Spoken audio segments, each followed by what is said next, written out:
Ulan na ng ulan. Mga kalangga, seryoso talaga si Kaya na nanood sa cellphone, sa mga videos. Oo. Fake news naman tong radyo ito. Marunong din siya mamili mga kalangga. Ayan. Pero ang hilig talaga niya ay horror. Yung mga momo-momo, ganun. Kamusta mga Ayan. lodi? Nandito na ang part 5 ng Joyride. Ganyan si Kaya. Sa mga hindi pa nakakapanood Pero ng ang part hilig 1, talaga niya din, diretso lang. ano din Ito music. CR na. Pag tumutugtog na yan, pag may kanta, kakanta-kanta na yan. Kasi hilig ito magkakanta-kanta, kaya tinitrain namin. Ang kulang sa kanya yung pag-memorize lang sa mga kanta. Yan. Hindi pa kasi makapagsalita si Kaya. Yung ano lang, mga simple lang ang mabigkas.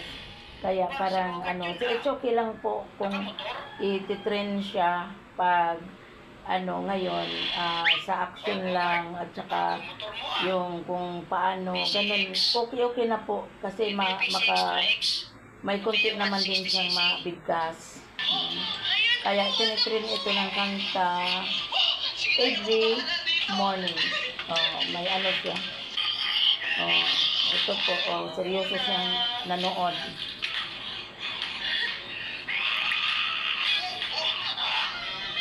Yan ang pinapanood niya.